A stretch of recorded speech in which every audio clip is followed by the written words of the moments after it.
Hello बच्चों, कैसे हैं? बहुत ज़्यादा ऐसे मिलके हमेशा की तरह बहुत खुशी हो रही है। ऐसे अपन एंड वाले टॉपिक पे आ गए, नाजिज्म के। ऐसे हार्ड टॉपिक नहीं, बहुत ज़्यादा इजी है। हम ऐसा दिल से कह रहे हैं। Youth in the Nazi Germany. Youth यानी जवानों के साथ क्या होता था नाजी जर्मनी में। Hitler felt that by teaching the Nazi ideology to children a strong Nazi society could be establish. Hitler uncle को लगता था कि बच्चों में अगर नाजी आइडियोलॉजी मतलब नाजी वाली बातें डालेंगे तो एक अच्छी नाजी सोसाइटी बन जाएगी। बिल्कुल नाजी नाजी नाजी। साले तुम्हारे नोज ही नहीं होगी ऐसा सिखाते हुए। All schools were cleansed and purified. सारे स्कूलों को साफ कर दिया गया, स्वच्छ कर दिया गया। इनकी स्वच्छता तो देखना कैसे हुई। To propagate the Nazi ideal. स्कूलों को ऐसे साफ किया गया कि वहाँ पे सिर्फ नाजी के आइडियल्स ही हो, नाजी की बातें ही हो, पूरी पढ़ाई भी नाजियों की हो। जैसे ऐसा होता है ना, किसी में ऐसा अपन आतंकवाद की भावना जगा रहे हैं, ऐसी भावना जगा रहे हैं ये लोग बच्चों के अंदर। The teachers who were Jews और सीन एज पॉलिटिकली अनरिलायबल वर डिसमिस। जो भी टीचर ज्यूज हुआ करते थे, ज्यूज जैसे मैंने पता है एक तरह की कास्ट होती थी, तो जो भी टीचर ज्यूज होते थे या पॉलिटिकली अनरिलायबल होते थे, मतलब पॉलिटिक्स में भी वो ऐसा लगता था बेकार है लोग, तो उन्हें डिसमिस कर दिया, टीचर्स को स्कूलों से निकाल दिया। जस्ट ये वो क्योंकि ज्यूज और पॉलिटिकली अनरिलायबल हैं, बहुत गलत कर रहे हैं। ये स्कूलों को इन्होंने शुद्धिकरण कर दिया। German and Jewish children were segregated and the undesirable children, Jews, physically handicapped and gypsies were thrown out of school. Oh my जीजा जी, जर्मन और ज्यूज बच्चों को अलग अलग कर दिया। ज्यूज बच्चों के साथ साथ किन को अलग किया? Undesirable children. अनडिजायरेबल चिल्ड्रन मतलब जो बच्चों उन्हें पसंद नहीं आते तो उन्हें भी हटा दिया स्कूल से। ज्यूज को भी हटा दिया। फिजिकली हैंडीकैप जो बच्चे लूले लंगड़े थे उनको भी हटा दिया। जिप्सीज, जिप्सीज यानी बंजारे जो इधर से उधर घूमते उनको भी हटा दिया, स्कूलों से भगा दिया। Finally in the 1940 they were taken to the gas chamber. है भगवान, उन्हें गैस चैम्बर में मार डाला 1940s में। ये गलत था यार। द स्कूल टेक्स्ट बुक्स वर री रिटन। स्कूल की नई बुकें लगाई गई, और उस स्कूल की नई बुकों में क्या होगा? नाजी आइडियोलॉजी से रिलेटेड सब कुछ होगा। German and juice could not sit और प्ले टुगेदर। जर्मन और जूस के बच्चे ना एक साथ बैठ सकते थे ना खेल सकते थे, बहुत गलत बात थी। Children were taught to be loyal and submissive. Children यानी बच्चों से बोला जाता था आप लॉयल बनो। लॉयल मतलब देश के लिए वफादार, और सबमिसिव मतलब अपनी जान देने को भी तैयार देश के लिए। Hate Jews and worship Hitler. Jews से नफरत करो, हिटलर की पूजा करो। The sport of boxing was promoted for mental strength among students. बच्चों को बचपन से ही बॉक्सिंग सिखाई जाती थी ताकि उनकी मेंटली ज़्यादा स्ट्रांग बने बच्चे। Youth organisation were given the responsibility of educating the German youth in the spirit of national socialism. Youth organisation हुआ करती थी, इंस्टीट्यूट के लो, इनकी जिम्मेदारी होती थी कि बच्चों के अंदर, जर्मन यूथ के अंदर नेशनल सोशलिज्म मतलब देश के लिए भावना पढ़ाना, जगाना वगैरह वगैरह। मतलब इन ऑर्गेनाइजेशन को जिम्मेदारी दी थी कि इन बच्चों को बिगाड़ो, मतलब समझाओ। वैसे बिगाड़ना ही हो गया एक तरीके से। 10 years old had to enter Jungvolk. 10 साल का बच्चा जाता था जंग वॉक में। अब बेटा जंग वॉक एक ऑर्गेनाइजेशन होती थी उनकी। देखते हैं यहाँ पे क्या था। मतलब कुल मिला के एक जगह थी जहाँ बच्चों को कुछ सिखाया जाता था, ऐसा समझ लो। At 14 years of age all boys had to join the Nazi youth organisation. अब बच्चे अभी 14 साल के होते थे कि उन्हें Nazi youth organisation, Hitler youth में ज्वाइन करना पड़ता था। सिंपल सी बात है, वो चाहे जो जंग वॉक हो चाहे नाजी यूथ ऑर्गेनाइजेशन हो, बच्चों को लड़ाई धड़ाई सिखाते होंगे। After a long and rigorous training in the Nazi ideology. अब जब बच्चों को फुल नाजी आइडियोलॉजी डाल दी, लॉन्ग, लंबी, रिगरस यानी खतरनाक, they had to join the labour service. अब एक और इंस्टीट्यूट, लेबर सर्विस जोड़ते जोड़ते थे ये बच्चे एट द एज ऑफ 18, मतलब लेबर सर्विस ज्वाइन कर लेते थे। पहले जंग वॉक, फिर नाजी यूथ ऑर्गेनाइजेशन, फिर labour service. After that they had to serve in the arm forces. फिर इन्हें आर्मी में भेज दिया जाता था हथियार हथियार के काम से। And enter one of the Nazi organisation. कुल मिला के ये लोग आतंकवादी तैयार कर रहे थे। देखने में तो यूँ लग रहा है कि ये सिपाही तैयार कर रहे हैं, पर सच बात तो वो आतंकवाद की तैयारी कर रहे थे। The Nazi cult of motherhood. माओ के साथ क्या होता था? औरतों के साथ, माओ के साथ। देखते हैं। The boys were taught to be aggressive, masculine and steel hearted. लड़कों को कहा जाता था एग्रेसिव, गुस्से वाले बनो, मस्क्यूलाइन हट्टे कट्टे बनो, एंड स्टील हार्टेड और पत्थर का दिल रखो। अब बच्चे कहेंगे सर स्टील का है। अरे हाँ, अरे पत्थर का दिल रही, सख्त लौंडे बनो। The girls were told that they had to become good mother. लड़कियों को बचपन से ही बोल देते थे तुम अच्छी माएँ बनो। And rear pure blooded Aryan children, और अच्छी क्वालिटी के आर्यन चिल्ड्रन को जन्म दो। Aryan children, Aryan Aryan children. The girls had to maintain the purity of the race, और गर्ल्स को शुद्धता मेंटेन रखनी होती थी रेस की। रेस मतलब आर्यंस की शुद्धता, अच्छी क्वालिटी के बच्चे पैदा करो। ऐसा लग रहा है जैसे अमूल दूध की क्वालिटी मांग रहे हो अच्छी।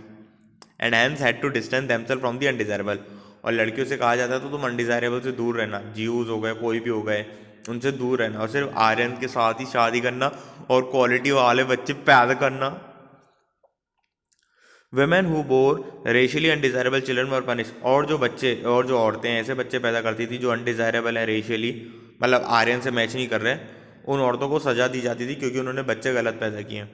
On the other hand women who bore racially desirable children, और जो औरतें सही बच्चे पैदा करती थी रेशियली डिजायरेबल चिल्ड्रन, उनको अवॉर्डेड किया जाता था। रेशियली मतलब रेशियली मतलब उनकी जो जात है उस टाइप से कुछ। तो उन औरतों को जो बच्चे अच्छे पैदा करती थी they were given special treatment in hospital, उन्हें अलग ही स्पेशल ट्रीटमेंट मिलता था हॉस्पिटल में। And also got concession in shops, और शॉप्स में उनको कंसेशन यानी डिस्काउंट मिलते थे। थिएटर में भी डिस्काउंट मिलते थे, रेलवे में भी। क्या बात है यार, बच्चे पैदा करो डिस्काउंट लो भाई साहब मेरे 2 बच्चे दे दो 2 कार। Honour crosses were awarded, honour crosses मतलब मेडल होता है बेटे। Honour crosses were awarded to encourage women to produce more children, औरतों को कहा जाता था तुम बच्चे पैदा करो हम तुम्हें मेडल देंगे। अब bronze cross was given for 4 children, अच्छा ब्रॉन्ज मेडल मिलता था 4 बच्चों के लिए, सिल्वर क्रॉस फॉर 6 बच्चों के लिए सिल्वर मेडल, और 8 या उससे ज़्यादा बच्चों के लिए गोल्ड मेडल। तो बच्चे तुम कितने बच्चे पैदा करोगे? The Aryan women who deviated from the prescribe code of conduct, code of conduct जो चीज़ें चला रखी थी, जो भी आर्यन की औरतें कोड ऑफ कंडक्ट से हटकर काम करती थी, मतलब जैसा कहा गया वैसा नहीं करती थी, वॉज पब्लिकली कंडेम्ड, उन्हें पूरी पब्लिक में बेइज्जती, कंडेम्ड बेइज्जत, एंड सेवरली पनिश, और खतरनाक तरीके से पनिशमेंट दी जाती थी। अब ये नया टॉपिक है the art of propaganda. Sorry बच्चों मैं इसे कैपिटल लेटर में नहीं लिख पाया, पर टॉपिक अलग है, मेरी भावना समझ जाना। The Nazi regime use the language and media with great effect, जो नाजी के समय की बात है ना, वो लैंग्वेज और मीडिया को बहुत ज़्यादा सोच समझ के यूज़ करते थे, ऐसे किसी भी गलत सलत वर्ड का यूज़ नहीं करते थे। मतलब जूता तो मारते थे पर मखमल में कपड़े के, मतलब जो मखमल का कपड़ा होता था ना उस पर लपेट कर जूता मारते थे। हाँ, they never use the word killing और मर्डर, वो कभी भी ऐसे किलिंग और मर्डर जैसे शब्दों का इस्तेमाल नहीं करते थे, बल्कि उसकी वजह एक नया वर्ड यूज़ करते थे, यूफेमिज्म। मैं तेरी कह के लूँगा, यूफेमिज्म इंस्टीड ऑफ दैट, मतलब किलिंग और मर्डर नहीं, उसकी जगह euphemism. Mass killings were called treatment, और जो बहुत ज़्यादा लोगों को मारते थे ना तो उसे ट्रीटमेंट कहते थे।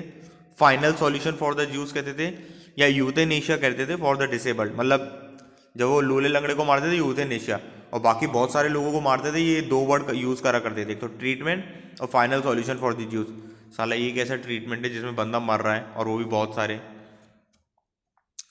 The gas chamber were called disinfection area, gas chamber जहाँ लोगों को मार दिया जाता था उसे डिसइंफेक्शन किया, वहाँ पे इन्फेक्शन खत्म कर रहे हैं, साले लोगों को खत्म कर रहे हो।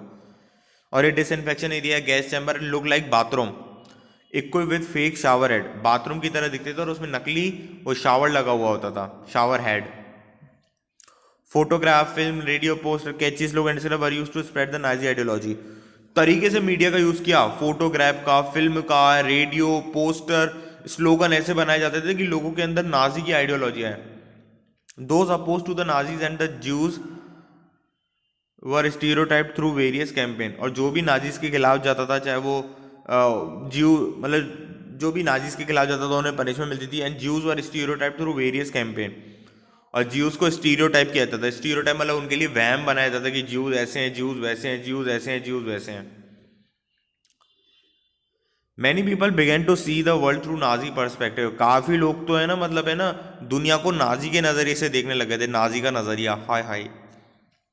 देर was widespread hatred against the Jews, और मतलब है ना ज्यूज के लिए बहुत नफरत पैदा हो गई थी पूरे जर्मनी में।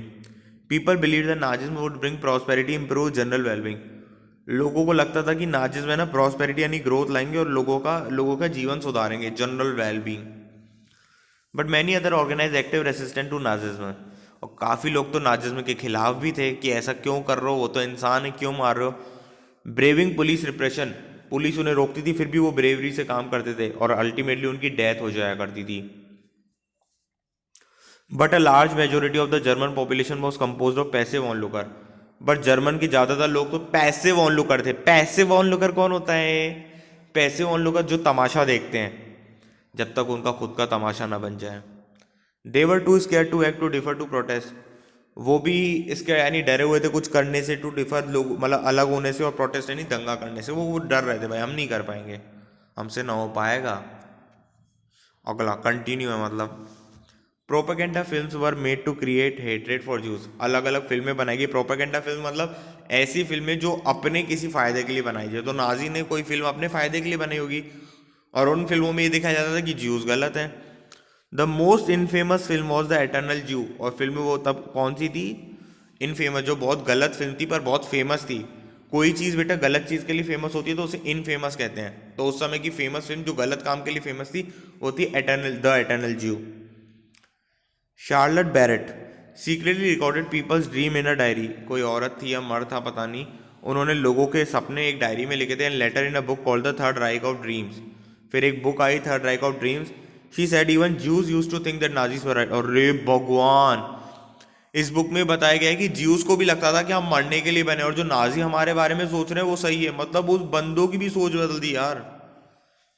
नॉलेज अबाउट द होलोकॉस्ट, ये क्या है? Information about Nazi atrocities at trickled out of Germany during the war. तो जो इन्फॉर्मेशन थी नाजी एट्रोसिटीज, नाजियों ने जो गलत किया था, वो कब आई थी? वॉर के समय। नाजी तो बहुत समय से कर रहे थे, पर ये जर्मनी में वॉर के समय बात पता पड़ी, सेकेंड वर्ल्ड वॉर में, ये जो एट्रोसिटीज उनके साथ गलत काम हो रहे थे।